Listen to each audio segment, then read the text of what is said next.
The charrettes are an amazing tool because you come into an area and you get to look at all the possibilities, like forgetting about the zoning that's currently on the books in that space, like what could potentially happen in the space. And we definitely, in Conway, we have seen zoning changes based on the outcomes of charrettes.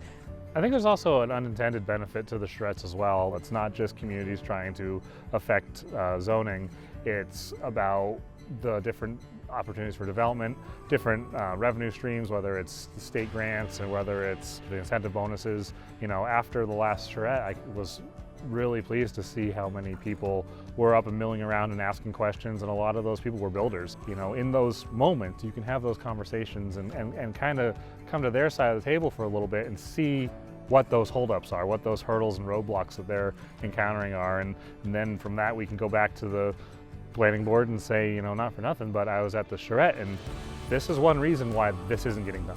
You get to have the architects talk about things and why things would work in this area that maybe on paper look really great but actually wouldn't be functional. You get to have the finance aspect come in, and you know, we've learned a lot over the past 10-15 years about, you know, how the financing works for these bigger developments, and you know, with the affordability like we talked about, how some of those restrictions on paper seem like they're really great and are helpful, but at the end of the day the builder can't get the financing, and if you can't get financing then you can't build anything, like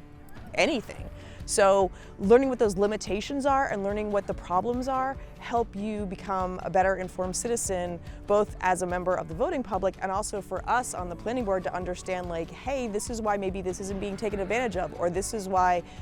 we've never looked at this because there's this other problem that's kind of, you know, tertiary behind what we're already seeing. So the charrette, by bringing all those different people together and having those conversations, you sometimes learn a lot about, you know, what's happening economically, what's happening in the area, you know, what's feasible, what's not feasible, the size, scope, look, all those things that you're, like, my specific thought process from a planning board might be this much, but the lens gets to be so much bigger with all the different parties involved.